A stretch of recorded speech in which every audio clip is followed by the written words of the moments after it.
Nuke the House, sports betting. He's Keg. I'm Kush. And today we're going to talk about the NFC North. And it's packed with bets from Keg today. So I'm looking forward to that.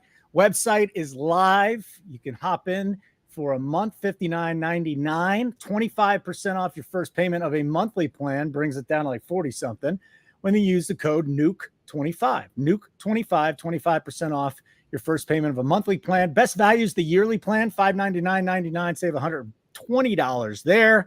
Keg, good to see you, my friend. We're almost done with these divisional previews, these futures betting guides. I think we got two more after this one, but talk to me here. A, how the hell are you? B, this is a pretty good division. There's three teams that can make the playoffs this year. I'm doing well, buddy. A lot of work, but I'm doing well. Yeah, this is shaping up to be possibly the toughest division in football now. Hurricane Ditka's in the house, of course, a big Bears fan. If you're watching right now, how about a little like button? We'd love that. And then don't forget to subscribe to our YouTube channel, and you'll get notifications. Hit notifications, too. Oh, my God, we got Vikings. I don't think you're going to like what we got to say about the Vikings here, Johnny Nelson. Johnny boy, I think you're going to lose your bet with Keg. Who's the better quarterback long-term, or at least short-term, right? Bo Nix versus J.J. McCarthy. I think McCarthy probably has to be on the field to win that. Yeah, Bo Nix looks good, though. I like my chances. Yeah. Dick, we could agree. Screw the pack. I tell you, man, I was at a Bears-Vikings game long time ago. Probably before you were born, Keg. Not that long ago. But they're just like, screw the Packers, screw the Packers. There's a whole big chant. It's kind of like Red Sox fans. If they're losing a game big, they're not playing the Yankees, they'll go, screw the Yankees. That's what they did with the Packers. They just hate the Packers. The Packers are a pretty good football team this year, if you ask me.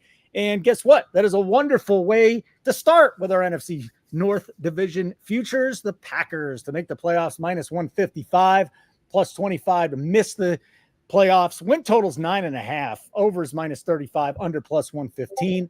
Win the division plus 230. The conference 8-1. That's the fifth shortest odds in the NFC, Keg. And then to win the Super Bowl 19-1. So they bring in Josh Jacobs offensively. They've got Jordan Love, and they have got a stable of wide receivers, whether it be Wicks, Watson, Dobbs. I mean, it's Jaden Reed. They got a top 10 offensive line. And then defensively, all the starters come back on the defensive line. They added Edgerrin Cooper in the draft at linebacker. Matt LaFleur's got a really good team to work with here. What do you think of the Packers this year? Yeah, I've got a lot to say about this division, so bear with me. Please.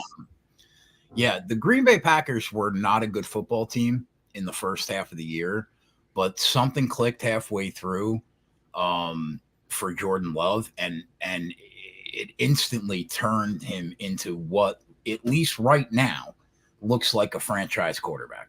He won 7 of the last 10, and they gave the 49ers absolutely everything that they can handle in the playoffs. Now, it's only a half season, so we need to see it this year for sure, and we need to see it all year long. But even with subpar quarterback play the first half of the year, Green Bay Packers still ended the year ranked ninth in EPA, DVOA, one of the two. Hold on, I'm looking at my notes. 9th in points per drive and 8th in touchdowns per drive. Yeah. So if you dig deep into the stats, the Packers offense hit another gear anytime they had an explosive play on a drive. Without an explosive play, at some point during the drive, the Packers were below average in punt rate, in scores per drive, in red zone trip rate, and points per drive. But when they had one of those during the possession, they catapulted to like 5th in points per drive, 6th in red zone trip rate, 7th in score rate, and the best punt rate in football. So at a 30,000-foot view, the pack, it feels like their success is predicated on big plays, and a lot of them. Now, Aaron Jones is gone. Josh Jacobs comes over from the Raiders. He takes over duties. Probably won't lose a step. Jacobs and Jones feel pretty comparable to me. They have a great young wideout core, like you said, Watson, Reed, Dobbs. So they're good there. And Musgrave is a serviceable tight end, right?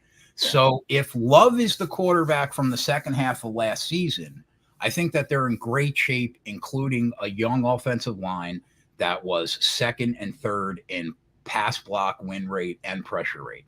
So defensively, I have questions. If you look at where the units are projected to be this year, it looks good. They're projected to have a top 6 front 7 and an average secondary. But I threw in the Discord yesterday, and it's worth noting, they will go from playing the second easiest schedule in terms of offensive opponents last year to the second toughest this year. Not great considering that they were outside the top 17 on average in most advanced defensive analytics. So they could need to score a ton this year, but they might be capable of doing so. As far as plays, I think that they could easily be a 10-win team, but I'm not pulling the trigger because of how good the division is, minus the Minnesota Vikings, right? Minnesota has a decent roster, but they have no real quarterback. So I'm not a fan of Sam Darnold. So I'm going to lean over their win total, but I'm going to pass on it.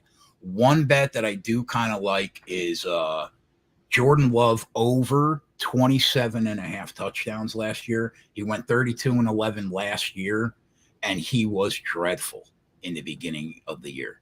So I think that he could probably improve on that number. 27.5 feels fair to me. So yeah, I like that play. Johnny said the Packers wide receiving core sucks. I mean, they're projected to be like top 11. They're loaded, Keg.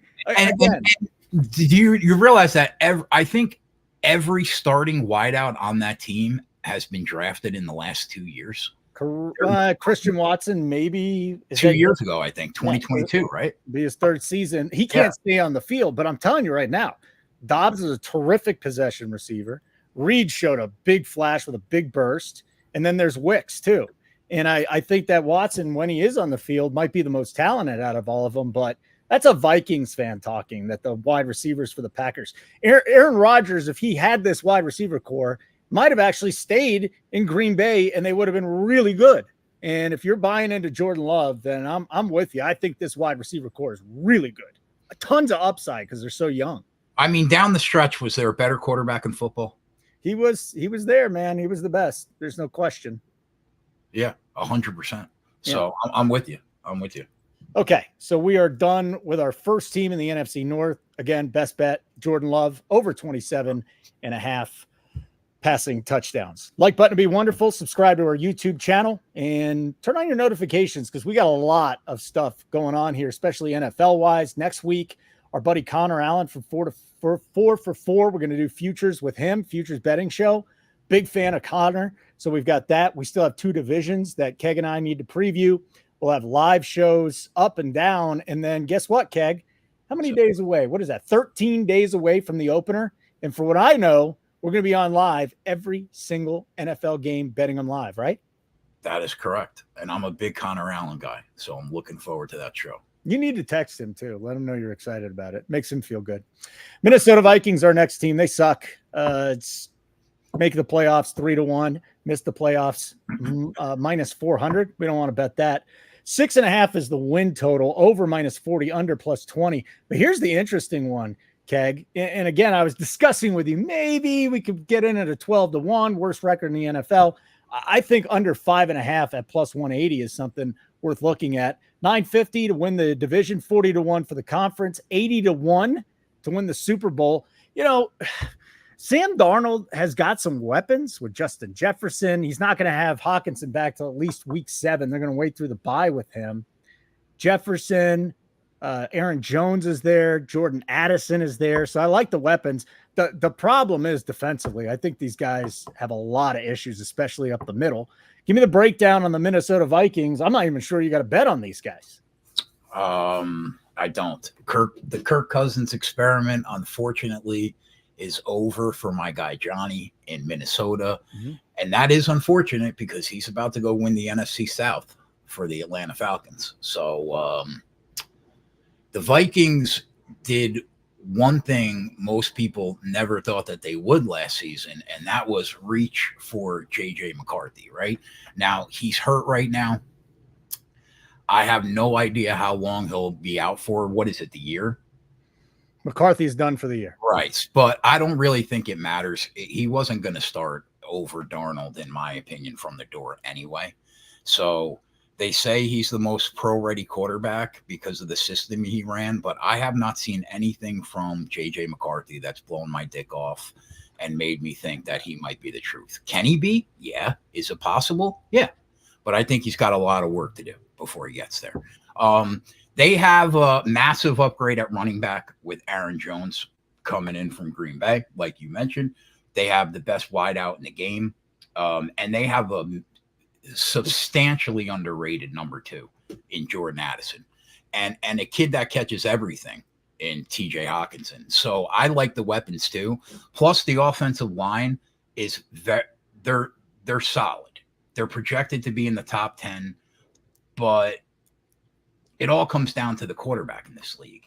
And the Vikings quarterback room is not good. As a matter of fact, there right now are only 6 quarterback rooms in the league that are worse than the Minnesota Vikings.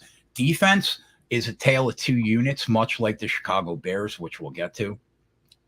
Top 10 secondary and one of the worst front sevens in the league projected. You like their secondary, huh? They got some aging cornerbacks though with Shaq Griffin and Stephon Gilmore. These guys used to be good. What do they got left? Even still, they're projected to be a top 10 secondary this okay. year. And but one of the worst front sevens in football. In a division with like 3 other teams where the sky is the limit, it is a tough ask for the Minnesota Vikings this year. They feel, see, I'm not where you're at, under 5.5 wins plus 180. They because I think Sam Darnold is good enough to win some games. So I kind of feel like they're a 7-10 club, like maybe 6-11, but I'm going to say 7-10 club. So I don't think that they're there yet, but I think that they're overall probably an underrated team. But it all comes down to the QB in this league, and they don't have one. They got a tough schedule off the bat, too, besides for the Giants. 4th toughest in the league. I mean, the Giants week 1, you got to win that, but it's on the road. So you got to face the Lions 2 times, the Packers 2 times, the Bears 2 times. I know you're high on the Bears. Go to the Rams, go to the Jaguars, who I think will be a decent team this year. Then they get the Cardinals at home. I mean, there's some games here, man. There's a lot of tough games. I just don't think this is a good football team. Yeah, I mean, losing Hunter and Davenport was huge for that front 7. Huge. Yeah, they brought in their edge rushers, though. You know, what was it? Hunter and Wanham are out, but they brought in Greenard and Van Ginkel, and then they drafted the kid out of Alabama, too. So we'll see. We'll see. Dallas Turner, that's who it was, Dallas Turner. So no bets on the Vikings. Just both of us think they're not going to be good. You think they're going to be a little better than I do. Yeah, I think that, like, what's their win total? 6.5? 6.5. Like, I lean that they probably sneak over that, if I'm being honest. It's -40. And I know that you were like 8-1 for them to be the worst team in football. 12-1. 12-1. I just don't see how that's not the New England Patriots this year. I think you're throwing away money if you bet anybody else than New England. So yeah, pass for me on Minnesota. Did you bet New England to be the worst team in the I haven't yet, but I might pull the trigger. It's like 350.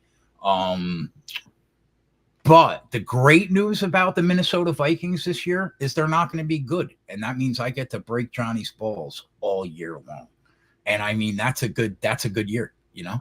It's a very good year. Look at the smile on your face. Look at the mustache going in. Can you come closer to the camera so we can see that thing? I don't know, Keg. I don't know either. You know what? I know, but I don't want to rain on the parade. Yeah, I don't like it, dude. Why are you doing this? I'm doing it for the camaraderie of the group. There's no camaraderie. Nobody likes it. Listen, bro, people asked me to grow it out for the good NFL mojo, and I'm about mojo. I'll do whatever it takes. Who I want to know in the chat right now, because whoever's in the chat that asked them to do it, call yourself out because it's absolutely ridiculous. Iowa's one of them. There were a couple other guys in Discord. Yeah, not good. Absolutely bad. And will you please let yourself be known who told Keg to grow the mustache? You're very impressionable too. I didn't know it'd be that easy. You should have some pork chops. Will you grow some pork chops? You know what it is? I have never grown a mustache in my life by itself. Yeah. I wanted to test the waters. The only person that liked me in a mustache was my daughter. She thought it was silly. It's a bad look on me. But you know what? Rob loves it. If Rob loves it, let's go, Rob. Keg's going to keep it. I say you got to go out, find yourself a girl with that mustache. Because that'll be true love, Keg. True love. Buddy. Yeah. I've been married and divorced twice. I'm good. Yeah, but you don't want to, I'm just saying, pick a girl up. See the girl that likes the mustache. Take a ride. Yeah.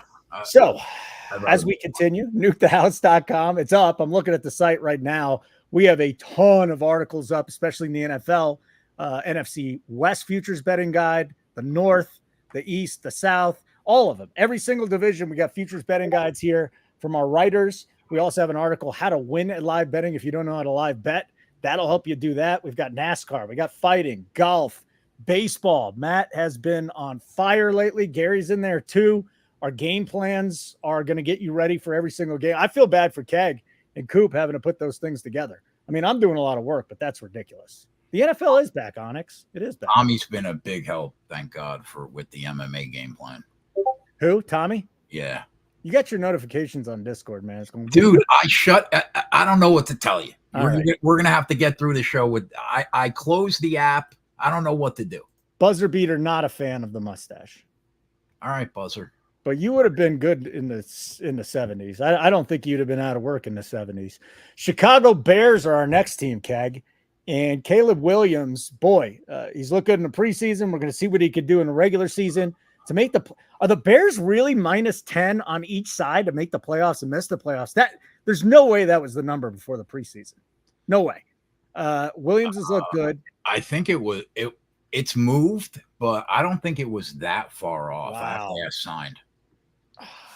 I gotta go look this up while you're talking. So the Bears, win total 8.5, over minus 160, under plus 130 to win the division, plus 275. I can't remember a year when a rookie quarterback has been set up more to succeed than this year with Caleb Williams and the Chicago Bears. Can you? Like maybe Roethlisberger? Maybe. Oh, definitely Roethlisberger, yeah. Maybe. Yeah. Mahomes was in a good spot. Mahomes was in a really good spot. Tyreek Hill, Travis Kelce, good offensive line, great coaching staff. Yeah, but the defense was garbage when he got and we like them a little bit. Okay, well, let's get into this here. All right, so now I'm not, full transparency, I'm not totally sold on Caleb Williams. Number one, USC quarterbacks never transfer over to the show and succeed. You can make the argument for Carson Palmer, maybe, but even still, he did nothing of importance in this league ever.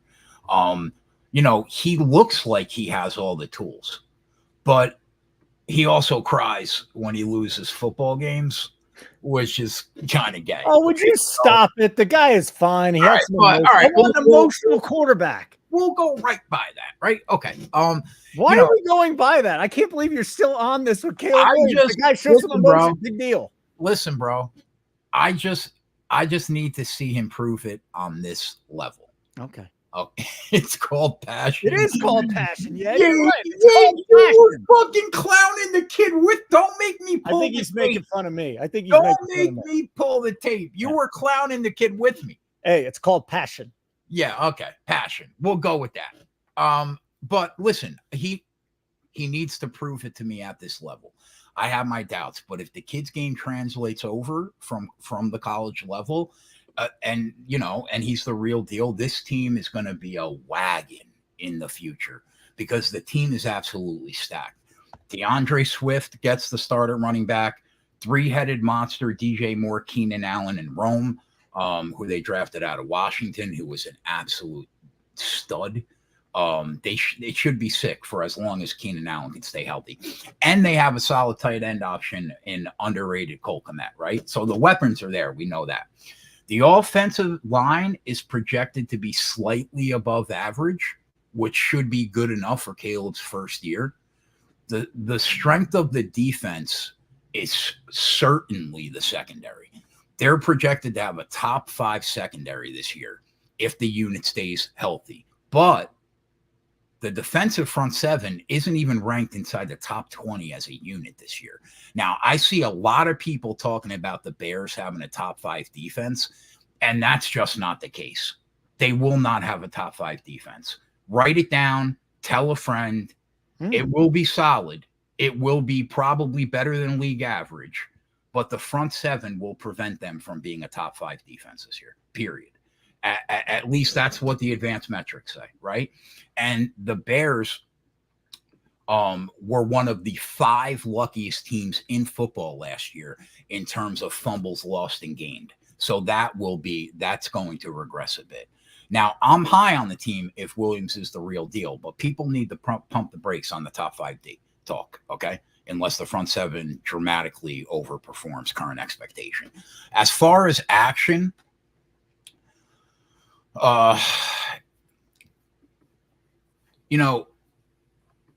we know that offensive rookie of the year is normally a quarterback award.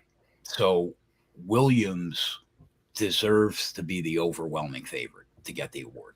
I bet him at plus 150. It's been up on the site for a while. I don't know what the current line is right now. That's what I gave it out at. So I like that. The win total is juiced. If Williams gains if it transfers over to this level, will they win 9 games this year? Probably. But I want to see it first. If you find another futures piece that you absolutely love, I don't mind the alternative over 7.5, but you need help to get there unless you want to lay it, right, and bet it straight. So if the competition wasn't crazy in this division, I might take a shot on them to actually win the division at plus 350. But one of those 2 teams have a very good shot in the Packers and the Lions to win this division. Bears are probably a year or 2 early if Williams is real. Aside from the rookie of the year bet or that all total line, pass. Passage. So Caleb Williams up in the air still. Well, yeah, I bet him offensive rookie of the year. Okay. Now, 2 of the last 3 offensive rookie of the years have been wide receivers. But before that, you did have a ton of quarterbacks. You sprinkle a running back in there. Right. This will be interesting. I wonder if you think there's a wide receiver that could take this thing. Harrison's obviously the cream of the crop. Can Kyler get him the ball enough? I think if Caleb Williams has a pulse this year, he wins that award. Bo Nix. Not high on Bo Nix yet. I am high on Bo Nix. I don't think that's out of the realm of possibility. If he really balls out, I don't think that's out of the realm of possibility. But like, given the weapons, the running back and the offensive line, it's hard to not look at Caleb Williams. Okay, we got one more team to talk about, and that would be the Detroit Lions, who they're on the cover now. Sports Illustrated, I don't even think they sell the copies anymore. It's just online, but they picked the Lions to win the Super Bowl. Okay. They got a good quarterback, Jared Goff, right? Jared Goff, who was it? Iowa in the chat. Who was I talking to, guys?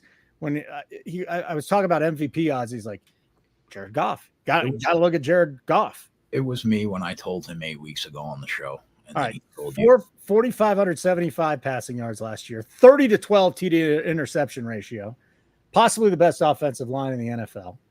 So that's one thing to look at with Jared Goff, plus the indoor-outdoor splits. You're going to talk about that. I guarantee it, right? Just 3 games outdoors. So that's something else. Now, to make the playoffs unbettable, minus 245. To miss the playoffs, plus 195. Win totals 10.5.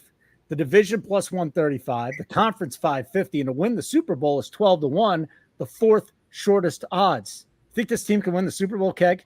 Yes. Ooh. I do.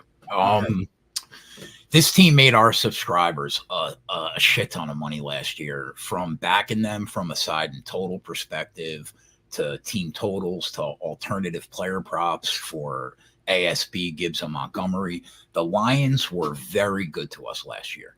When we were at RPS, I used to get clowned by the boys that Goff was literally twice the quarterback Carson Wentz was. I was wrong. He's 3 times the quarterback Carson Wentz. Whoa. He is. He's good, dude. He's so underrated.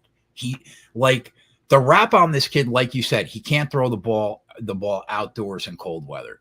That might be closer to true than it is false, but it doesn't matter when 14 of your 17 games are in a dome, and probably at least one playoff game.